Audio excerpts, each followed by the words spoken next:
بسم الله الرحمن الرحيم.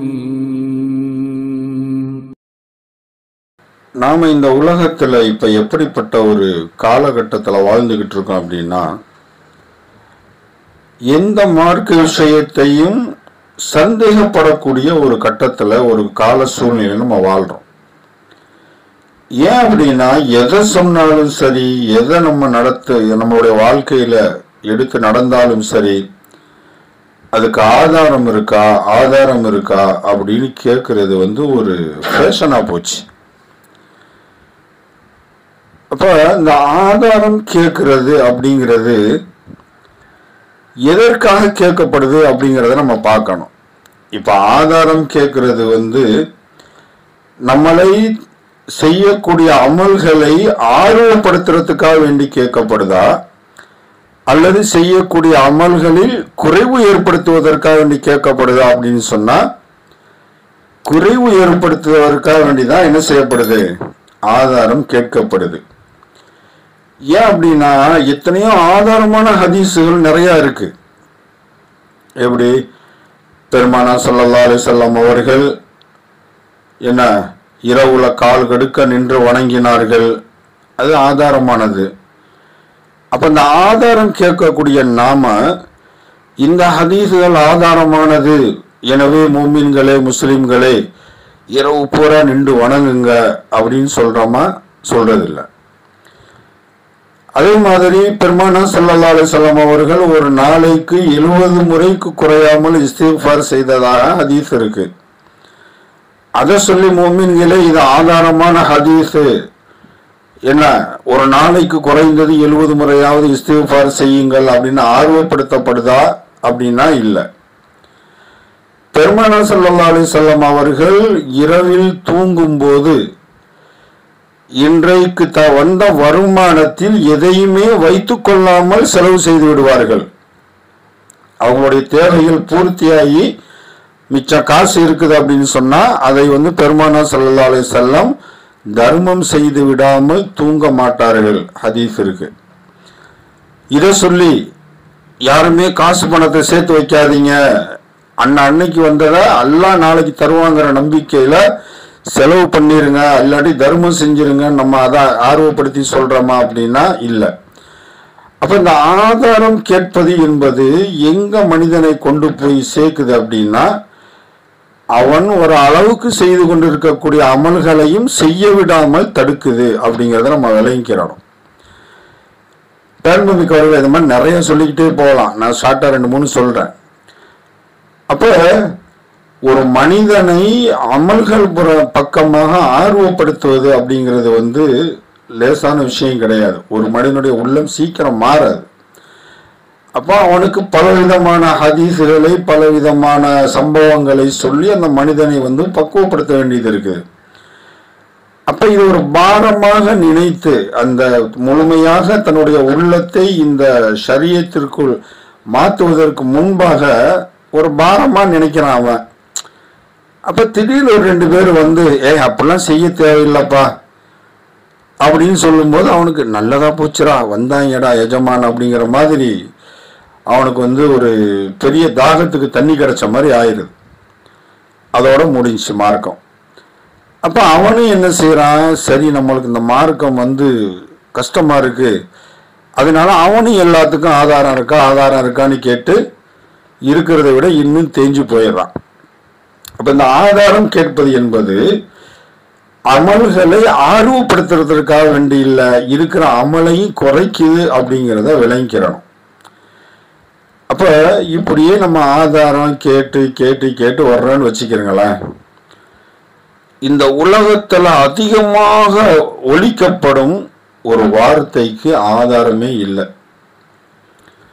நம்ம ஆதாரம்னா என்ன, முதல்ல புகாரில இருந்தா ஏத்துக்கலாம் அப்படின்னு சொன்னோம்.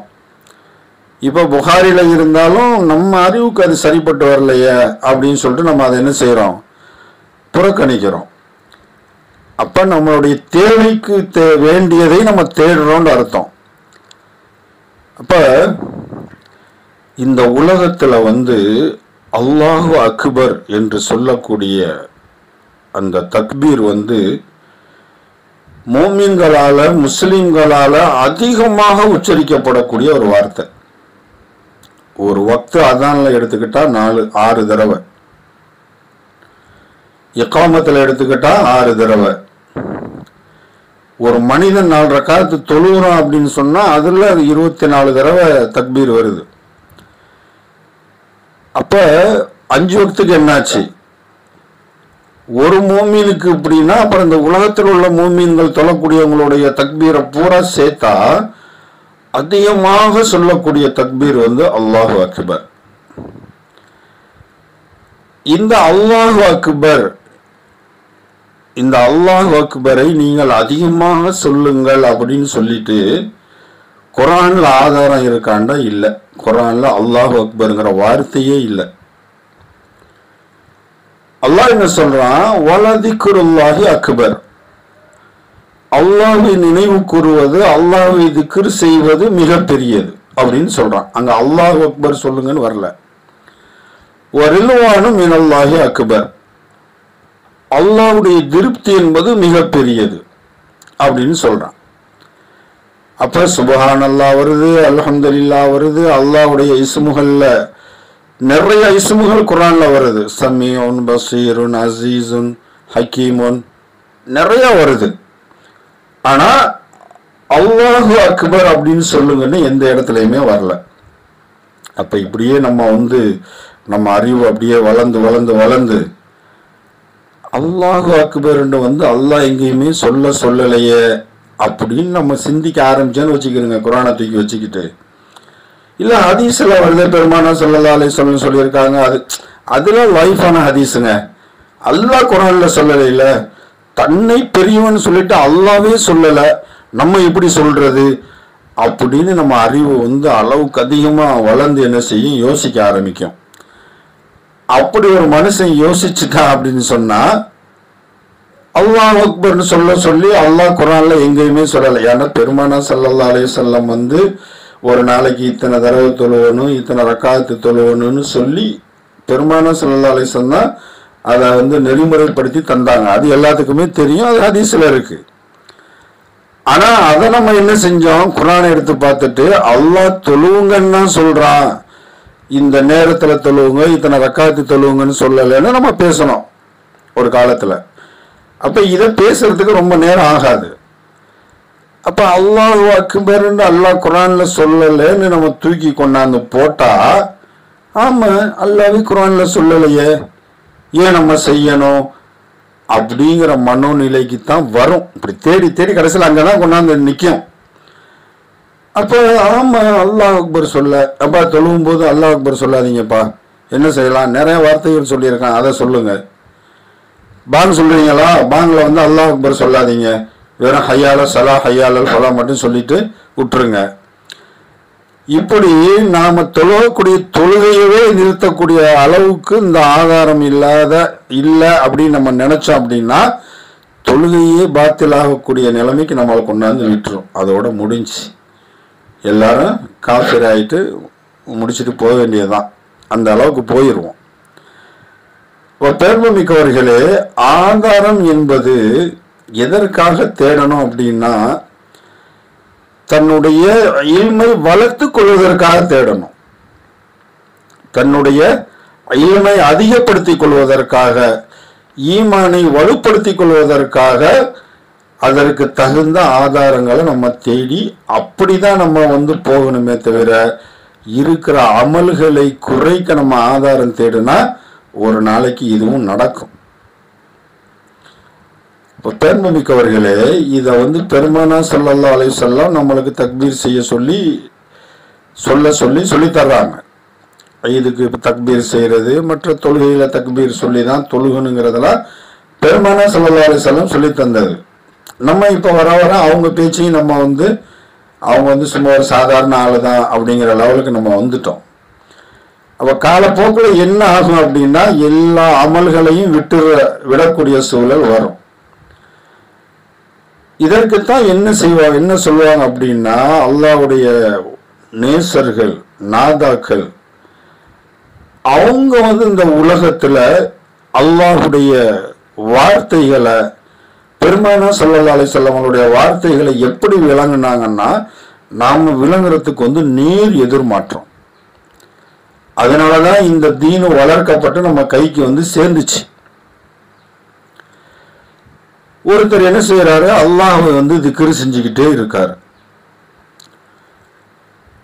மற்ற உலக விஷயங்கள்லாம், ஏன்னா அல்லாஹ் சொல்றான்ல, நீங்க என்னை அடைஞ்சிட்டா அந்த உலகம் வந்து உங்களை வந்து அடைஞ்சிரும் அப்படின்னு அல்லாஹ் சொல்றான்.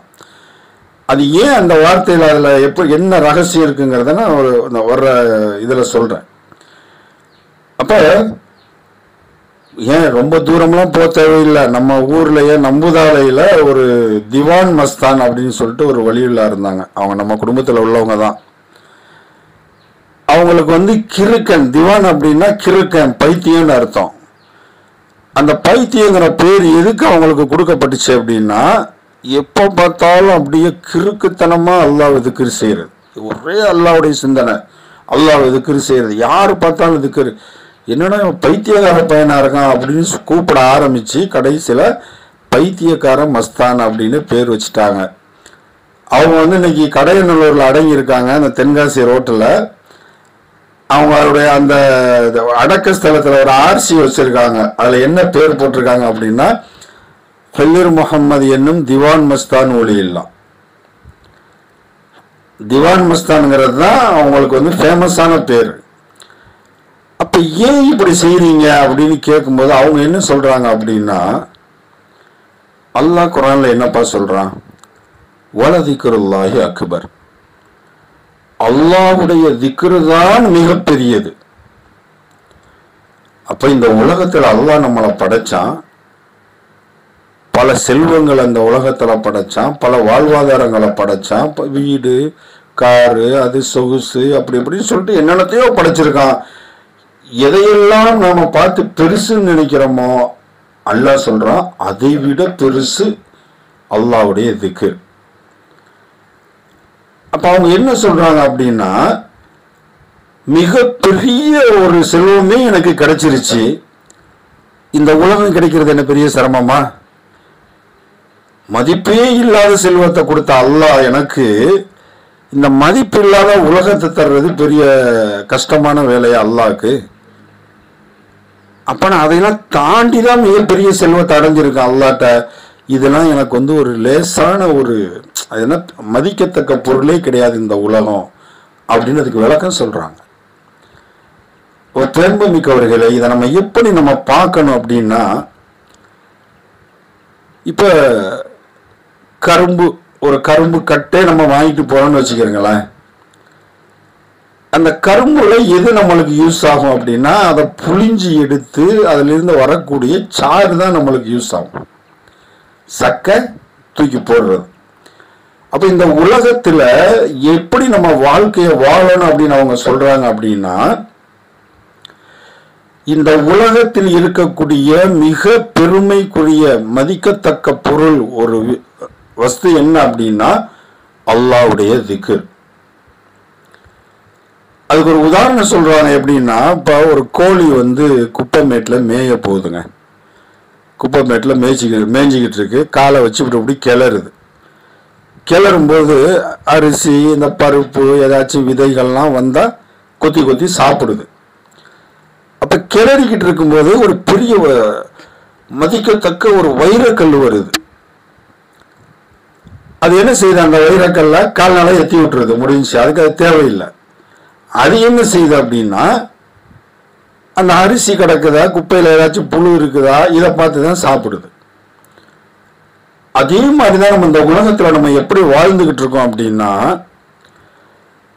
மிகப்பெரிய விலை மதிக்கத்தக்க செல்வமான அல்லாஹ்வுடைய திக்ரை ஓரங்கட்டிட்டு இந்த உலகத்துல என்ன கிடைக்குது அப்படின்னு குப்பையில அரிசி பொறுக்கிற மாதிரி நம்ம பொறுக்கிக்கிட்டு இருக்கோம் அப்படின்னு அவங்க அதுக்கு விளக்கம் சொல்றாங்க. பெருமைமிக்கவர்களே, இந்த அல்லாஹ் அக்பர் அது எப்படி நம்மளால உச்சரிக்கப்படணும் அப்படின்னா, நம்ம வந்து அல்லாஹ்வை நினைச்சு திக்ர் செஞ்சுக்கிட்டு இருக்கோம். ஷைத்தான் வந்து மனசுல வந்து போடுறான், என்னடா லூசு பையில வாழ தெரியாதவனா இருக்கடா, நீ வீட்டில் உட்காந்துக்கிட்டு பள்ளிவாசல் உட்காந்துக்கிட்டு அல்லாஹ் அல்லாஹ் அல்லாஹ் திக்ர் செஞ்சுக்கிட்டு இருக்க, இது என்னடா செய்ய போகுது உனக்கு, இந்தா உலகத்தை போய் சம்பாரி, உலகத்தை தேடு, அதை செய்யி இதை செய்ய அப்படின்னு சொல்லிட்டு ஷைத்தான் வந்து மனசுக்குள்ள வந்து ஊசலாட்டத்தை உண்டாக்குறான். அப்ப அந்த ஞானிகள் வந்து மனசை பார்க்கறாங்க, மனசு வந்து நம்மளை ஆசை காட்டி ஏமாத்த போகுது அப்படிங்கிறத விளங்கிக்கிட்டு சொல்றாங்க, இல்ல நீ காட்டக்கூடிய எதுவுமே பெருசு இல்ல,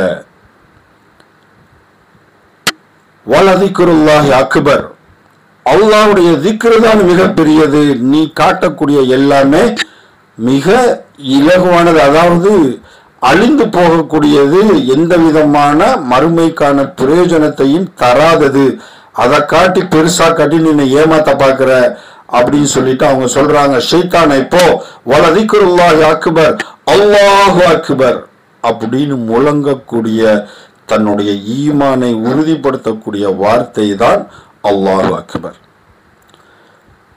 இன்னைக்கு நீங்க பாருங்களேன், நம்மளாம் ஈமானுடைய உறுதியில எவ்வளவு இருக்குன்னு தெரியாது, ஆனா ஒரு 10 பேர் சேர்ந்து ஜோஷா அல்லாஹு அக்பர்னு சொல்லி பாருங்க, அப்படியே உடம்பு அப்படியே புல்லரிக்கும். அப்ப அவ்வளவு உணர்ச்சி தரக்கூடிய அந்த வார்த்தை அல்லாஹ்வால் சொல்லி தரப்பட்டது அல்ல. அப்ப இவ்வளவு மகத்துவமான வார்த்தையை அல்லாஹ் ஜல்ல ஷானஹு தஆலா ஒரு நாளைக்கு பல கோடிக்கணக்கான எண்ணிக்கையில் சொல்ல வைத்திருக்கிறான். அப்படிப்பட்ட ஒரு திக்ர், அப்படிப்பட்ட அல்லாஹ்வை புகழக்கூடிய உச்சகட்டமான புகழ்ச்சியான அந்த வார்த்தை அல்லாஹ் அக்பர் அப்படிங்கிற அந்த வார்த்தைக்கு எல்லாத்தையும் புறந்தள்ளிட்டு குர்ஆன்ல ஆதாரம் தேடணும் அப்படின்னு சொன்னா அது இல்லை. அப்ப இதுல இருந்து நம்ம விளங்கக்கூடிய விஷயம் என்ன அப்படின்னா, ஆதாரம்ங்கிறது வந்து அல்லாஹ் தான் சொல்லணும்னு இல்லை, அத ரசூல் ஸல்லல்லாஹு அலைஹி வஸல்லம் அவர்களும் சொல்லலாம், சொல்லி இருக்காங்க. பெருமானார் ஸல்லல்லாஹு அலைஹி வஸல்லம் அவர்களோடு சேர்ந்து வாழ்ந்த சஹாபாக்கள் சொல்வதும் ஆதாரம்தான்.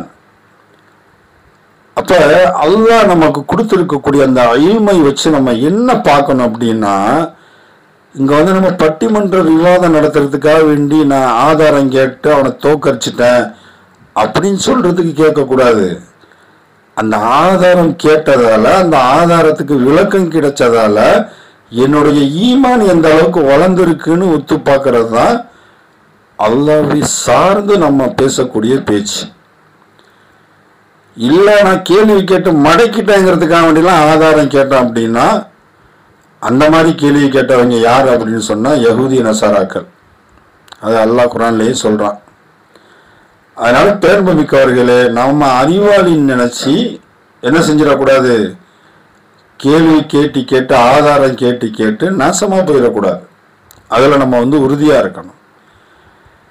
பேர்பு மிக்கவர்களே, அல்லாஹு அக்பர் என்று சொல்லக்கூடிய அந்த எண்ணம் மனுஷனுக்கு ஏன் வரமாட்டேங்குது, அல்லாஹ்வுடைய சிந்தனைகள்ல ஏன் குறைகள் ஏற்படுது அப்படின்னா, நாம அல்லாஹுவை விளங்க வேண்டிய அளவுக்கு விளங்கல. உதாரணத்துக்கு ஒரு சின்ன உதாரணம் உலகத்தை சார்ந்து சொன்னா புரியும்னு நினைக்கிறேன். பல கோடி ரூபாய் கொடுத்து ஒரு மனிதன் வந்து என்ன செய்யறான் அப்படின்னா, ஒரு பென்ஸு, மிஸ்லிஸா அல்லது BMW அந்த மாதிரி ஒரு கார் வாங்குறான். அது மிக உயர்ந்த வகை, ரொம்ப அதிகமான விலை. அதை வந்து ஒருத்தன் காசு கொடுத்து வாங்குறான். காசு கொடுத்து வாங்கும்போது அந்த காடியுடைய கிராண்ட், அதாவது அந்த ஆர்சி இருக்குல்ல, ஆர்சி புக்குன்னு சொல்லுவாங்க, அது வந்து யார் அந்த காரை வாங்குறாங்களோ அவங்க பேருக்கு ரிஜிஸ்டர் பண்ணி அந்த காரை கொடுத்துட்றான். சரியா? இது நியாயம். நம்ம காசு கொடுத்தோம், நம்ம பேருக்கு அதை வந்து பத்திரம் முடிச்சு கொடுத்துட்டாங்க, கிராண்டு நம்ம பேருக்கு வந்துருச்சுன்னு வச்சுக்கிறோங்க. இப்போ அது காசு கொடுத்து வாங்கியாச்சு, காரு நம்மளுக்கு வந்துருச்சு, நம்ம காருன்னு தான் நம்ம சொல்றோம் வெளியில. அப்புறம் எதுக்கு காருக்கு முன்னாடியும் பின்னாடியும் அந்த பென்ஸ் அப்படின்னு சொல்லிட்டு அவன் அந்த சிம்பிள் வைக்கிறான்? ஹோண்டான்னா ஹோண்டான்னு சொல்லிட்டு முன்னாடி ஒரு அந்த கம்பெனியோடைய சிம்பிள் வைக்கிறான், முன்னாடி ஒன்று வைக்கிறான். அப்ப இதெல்லாம் ஏன்? நம்ம காடியில அது நம்ம காடியில அவன் பேரை ஏன் ஒட்டுறான், அவன் கம்பெனி பேரை ஏன் ஒட்டுறான்? அப்படி நம்ம என்னைக்காச்சும் கேட்டிருக்கோமா? அது இருக்கிறது அழகுன்னு நினைக்கிறோம். அப்ப அந்த காடி நமக்குன்னு வாங்கிட்டோம், அதுல கொண்டாந்து அவன் கம்பெனியுடைய பேரை ஒட்டி வச்சிருக்கான். இதை நம்ம எப்படி விளங்கணும் அப்படின்னா, அவனுடைய கற்பனையில அந்த வடிவம் உதிச்சிச்சு. அந்த காடி பாடியுடைய ஸ்டைலு, இன்ஜினுடைய ஸ்டைலு, இது எல்லாமே அவன் கற்பனையில உதித்து அதை அவன் வடிவப்படுத்தி வெளியே கொண்டு வந்திருக்கான்.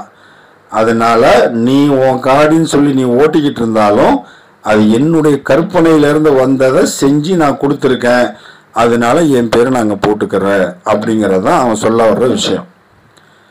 சரி, வாங்கி ஓட்டிக்கிட்டு இருக்கோம். திடீர்னு புது காரு தான், ஒரு மாசத்துலேயே ஒரு மாதிரி இன்ஜின்ல கரன்னு சவுண்டு வருது. உடனே அவன் என்ன செய்யறான் அப்படின்னா, அந்த காடியை கம்பெனியுடைய சர்வீஸ் பண்ற இடத்துக்கு கம்பெனிலே நேரா கொண்டு போய் அதை என்னன்னு கேட்பானா, அல்லது மரத்தடியில் இருக்கக்கூடிய ஒரு கார் மெக்கானிக்கிட்ட கொடுத்து இது சத்தம் வருது என்னன்னு பார்த்து சரி செஞ்சுட்டாங்க அப்படின்னு கேட்பானா? ஏண்டா, விலை உயர்ந்த பொருள், அவனுக்கு இன்னும் வாரண்டி கேரண்டிலாம் இருக்கு. அவன் என்ன செய்வான் அப்படின்னா, விலை உயர்ந்த காரு இவன்கிட்ட கொடுத்து நாசமாக்கிற கூடாது அப்படின்னு சொல்லிட்டு நேரா கம்பெனிக்கே கொண்டு போயிடுவான். இந்த மாதிரி சத்தம் வருது, எனக்கு அதை கிளியர் பண்ணி கொடுங்க அப்படின்னு சொல்லிட்டு பெரிய சட்டமெல்லாம் நம்ம பேசுவோம். ஏன் அப்படின்னா, அந்த பொருளுடைய மதிப்பு தெரியுது, எந்த மதிப்பு உள்ள இடத்துல கொடுத்து அதை செய்யணுங்கிறது நம்மளுக்கு தெரியுது. எந்த ஒரு மடையனும் அந்த காடியை என்ன செய்ய மாட்டான், ஒரு மரத்தடியில் ஒர்க் ஷாப் வச்சு செய்கிறவன்கிட்ட கொடுத்து அதை என்னன்னு பார்க்க சொல்ல மாட்டான். அதே மாதிரி தான் பெருமை மிக்கவர்களே, அல்லாஹ் நமக்கு கொடுத்திருக்கக்கூடிய இல்முங்கிறது மிகப்பெரிய மகத்துவமானது. அதுல சில சந்தேகங்கள், சில நமக்கு சில குளறுபடிகள் நம்மளுக்கு ஏற்பட்டுச்சு அப்படின்னா, அறகுறையா மார்க்கம் சொல்லக்கூடியவர்கள், அறகுறையாக படித்தவர்கள்ட்ட போய் விளக்கம் கேட்கக்கூடாது. அது இந்த மரத்தடியில ஒர்க் ஷாப் வச்சிருக்கவன்ட்ட போய் BMW காடியை நிப்பாட்டுறதுக்கு சமம். அப்ப யார் சரியான வகையில் அதற்கு அர்த்தம் சொல்வார்களோ, அந்த கல்வியில் ஞானம் அடைந்திருக்கிறார்களோ, அவர்கள்ட்ட போய் இந்த ஈமான்ல உள்ள குறைய காமிச்சு தான் அதுக்கு விளக்கம் தேடணுமே தவிர, மரத்தடியில் இருக்கக்கூடிய கார் மெக்கானிக்கிட்ட காமிக்கிற மாதிரி அதை கேட்டா நம்ம வாழ்க்கை இப்படிதான் நாசமா போகும். அப்ப இந்த காடி அவனுடைய கற்பனையில உதிச்சிச்சு, அவன் செஞ்சான், அவன் லேபிள ஒட்டிக்கிட்டான். அல்லாஹ்வுடைய கற்பனையில நம்மை படைக்கும் அந்த இல்மு அவனிடத்தில் இருந்தது. அல்லாஹ் எப்படி படைச்சான்? அந்த மார்க்க ஞானிகள் சொல்லுவாங்க, அல்லாஹ்வுக்கும் அழிவு இல்லை, எனக்கும் அழிவு இல்லைன்னு சொல்லுவாங்க. அதை நம்ம கேட்டா கோபம் வரும், என்னடா இவன் பெரிய இது மாதிரி பேசுறான் அப்படின்ட்டு. அதற்கு என்ன அர்த்தம் அப்படின்னா, அல்லாஹ் என்னை படைப்பதற்கு முன்னால் நான் அல்லாஹ்வுடைய இல்முல இருந்தேன், அவனுடைய கற்பனையில என்னுடைய உருவம் இருந்துச்சு. அதற்கப்புறம் அவன் குன் அப்படின்னு சொன்னா, அந்த கற்பனை பொருளாக படைப்பாக வெளியே வந்துச்சு. அப்புறம் அல்லாஹ் ஆளுமை அருவாகளை வச்சிருந்தான், தாயினுடைய கர்ப்பப்பையில வச்சான், அப்புறம் பூமியில கொஞ்ச காலம் வாழ வச்சான், அப்புறம் கபூர்ல வாழ வச்சான், அப்புறம் மறுமையில எழுப்பிட்டான். அப்ப இவனுடைய காலங்கள்ல சில மாற்றங்கள் தான் ஏற்பட்டுச்சே தவிர இவனும் அழியல, நானும் அழியல. அதனால அல்லாஹ்வுக்கும் அழிவு இல்லை, எனக்கும் அழிவு இல்லைன்னு சொல்லுவாங்க பெரிய ஞானிகள். அதற்கு அர்த்தம் இதான். அப்ப அல்லாஹ்வுடைய கற்பனையில நாம இருந்தோம், அல்லாஹ் நம்மளை படைச்சான், சரியா? படைச்சு நம்மளை இந்த உலகத்துல இறக்கி விட்டான். BMW கார் ரிப்பேர் ஆகுனா கம்பெனிக்கு தான் போகணும்னு தெரியுது. அவன் கற்பனையில வந்துச்சு, அதனாலதான் அவன் பேரை ஸ்டிக்கரா ஒட்டிக்கிட்டான் அப்படின்னு நம்ம நியாயம்னு நம்ம சொல்றோம். அப்ப அல்லாஹ் ஜல்ல ஷானஹு தஆலாவுடைய கற்பனையில நம்ம உதிச்சோம். அந்த கற்பனையை வடிவமாக ஆக்கி அல்லாஹ் ஜல்ல ஷானஹு தஆலா இந்த பூமிக்கு நம்மளை இறக்கணும். நம்ம நெத்தில ஒட்டுனா அப்துல்லா, நீ அல்லாஹுடைய அடிமை. அவன் லேபிள் ஒட்டிட்டான் அல்லாஹுடைய அடிமைன்னு. அப்ப நம்ம யாருன்னு கேட்டா நம்ம என்ன சொல்லணும்? நான் ஓட்டுற காடி என்ன காடிப்பா அப்படின்னு கேட்டா பென்ஸு, மெர்சிடிஸ், ஹோண்டா, டொயோட்டாலாம் சொல்றோம். என்ன காடின்னு கேட்டோன்னே கம்பெனி பேரை கரெக்டாக சொல்றோம். அப்ப நீ யாருன்னு கேட்டா நம்ம என்ன சொல்லணும்? நான் அப்துல்லா, அல்லாஹ்வுடைய அடிமை, அப்படித்தானே சொல்லணும். ஏன்னா அவன் கற்பனையில உதிச்சதா அவன் படைச்சி வெளியாக்கி விட்டுருக்கான். அப்துல்லான்னு சொல்லிட்டு அல்லாஹ் லேபிளும் குத்தி வச்சிருக்கான். அப்ப அதைத்தானே நம்ம சொல்லணும். அங்க நம்ம அவனை சொல்றது இல்லை. அப்ப அவன் எதிர்பார்ப்பானே எதிர்பார்க்க மாட்டானா? என்னுடைய எஜமான் அல்லாஹு தான் சொல்றத அல்லாஹ் எதிர்பார்ப்பான். ஏன் அப்படின்னா அவனுடைய கற்பனை, அவனுடைய படைப்பு, அவனுடைய அரவணைப்பில் நம்ம இந்த உலகத்துல வாழ்ந்துகிட்டு இருக்கோம். அப்ப அவன் சம்பந்தப்பட்ட அவனை வணங்குற விஷயத்துல ஏதாச்சும் குழப்பங்கள், சந்தேகங்கள் வந்தா நம்ம எங்க போகணும்?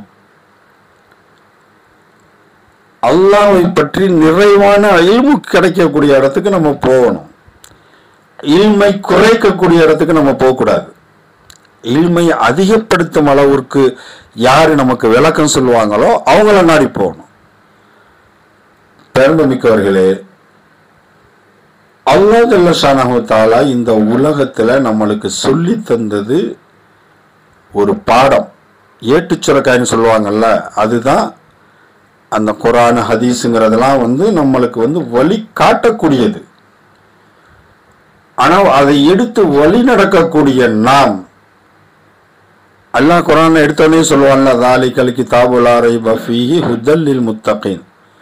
இந்த வேதம் யார் பயபக்தியோட இதை பார்க்கறாங்களோ அவங்களுக்கு இது நேர்வழி காட்டும். மார்க்கமே நம்ம தெரியல, மார்க்கமே என்னன்னு தெரியாது. அப்பதான் நம்ம குர்ஆனை நம்ம திறக்கிறோம், குர்ஆனை படிக்க ஆரம்பிக்கிறோம். எடுத்த உடனேயே பயபக்தியாளர்கள்னா எப்படி பயம்? நம்ம அல்லாஹ் பத்தி எதுவுமே நான் தெரிஞ்சுக்கிறல, இப்பதான் தெரிய போறேன். முதல் வார்த்தையிலேயே நீ பயபக்தியோட பார்த்தாதான் உனக்கு இது நேர்வழி காட்டும் அப்படின்னா எப்படி? ஒன்றும் புரியலைய அப்படின்னா அதற்கு என்ன அர்த்தம் அப்படின்னா, முதல்ல அல்லாஹுவை கண்ணியம் கொண்டு, அவனுடைய வேதத்தின் மீது கண்ணியம் கொண்டு மரியாதை செலுத்தி, அந்த வேதத்தை, அல்லாஹுடைய அந்த வார்த்தை, அந்த குர்ஆனை, வேதத்தை எந்த அளவிற்கு கண்ணியமாக நினைத்து அதில் நாம் ஆதாரம் தேட வேண்டுமோ, அதில் நம்மளுடைய வாழ்க்கைக்கு வழிகாட்டிகளை தேட வேண்டுமோ, அந்த முறையில் கண்ணியமாக நீ இறங்கு. பயப்படுறதுன்னா என்னன்னே தெரியாது, ஆனா முதல்ல நீ இறங்கும் போது அதற்கு அந்த கண்ணியத்தை விளங்கி நீ அதை ஆராய்ச்சி செய்ய முற்படு அப்படின்னு சொல்றதுக்கு தான் ஹுதல்லில் முத்தகீன். அப்ப அல்லாஹ் சொல்றது, நீ அந்த எண்ணத்துல நீ உள்ளுக்க போன அப்படின்னா உனக்கு இது நேர்வழி காட்டும். இல்ல விவாதம் செய்யறதுக்கு நீ பாயிண்ட் தேடுற, நான் தான் பெரிய குர்ஆன்ல பெரிய முஃபஸ்ஸிரா இருக்கேன் அப்படின்னு சொல்றதுக்காக நீ ஆதாரம் தேடுற அப்படின்னு சொன்னா அது உன்னை வழிகெடுத்து விடும். அதனாலதான் இன்னைக்கு நம்ம ஆதாரம் கேட்டு கேட்டு என்ன செஞ்சுட்டு இருக்கோம்? சேதாரமாயி தேஞ்சு போய்கிட்டே இருக்கும். அதனால பேர்மை மிக்கவர்களே, இந்த அல்லாஹ் அக்பர்ங்கிற இந்த ஒரு வார்த்தை, இந்த ஒரு திக்ர், ஒரு இது இல்லை அப்படின்னு சொன்னா இந்த உலகமே ஸ்தம்பிச்ச மாதிரி, முழு அமல்களும் அழிஞ்சு போன மாதிரி. அப்படி புகழக்கூடிய அல்லாஹ்வை புகழக்கூடிய அந்த வார்த்தைக்கு குர்ஆன்ல ஆதாரம் இல்லை. அதனால பேர்மை மிக்கவர்களே, இப்படியே நம்ம ஆதாரம் தேடி தேடி அல்லாஹ்வுடைய நேசர்களையும் அல்லாஹ்வுடைய நேசர்களாகிய சஹாபாக்களையும் பெருமானார் ஸல்லல்லாஹு அலைஹி வஸல்லம் அவருடைய வாழ்க்கை வழிமுறைகளையும் நம்ம ஒன்று ஒன்றா இப்படியே கழிச்சுக்கிட்டு போய் போய் போய் போய் நம்ம தலைமுறையில் இந்த நிலை வராட்டாலும் நம்மளை பின்பற்றி நடக்கக்கூடிய மக்களிடத்துல அடுத்தடுத்த தலைமுறைகளில் இந்த அல்லாஹ் அக்பருக்கும் ஆதாரம் கேட்கக்கூடிய சூழல் ஏற்படும். ஒரு பெரிய சமுதாயமே அல்லாஹ்வுடைய பாதையில் இருந்து வழி தவறக்கூடிய சூழல் ஏற்படும். அதனால இன்ஷா அல்லாஹ் அப்படிப்பட்ட பாவத்திற்கு அல்லாஹ் நம்மளை ஆளாக்கிடக்கூடாது. விவாதத்துக்காக நீ நம்ம ஆதாரம்னு கேட்கக்கூடாது. நம்ம ஆதாரம் கேட்கணும் அப்படின்னா நம்மளுடைய அமல்களை உறுதிப்படுத்தி கொள்வதற்காக தான் கேட்கணுமே தவிர அதை விட்டு விடுவதற்காக ஆதாரம் கேட்கக்கூடாது. பெருமைமிக்கவர்களே, இதுவரைக்கும் ஆதாரம் கேட்ட யாரும் அமல்கள்ல மேல் நோக்கி போன மாதிரி இல்லை.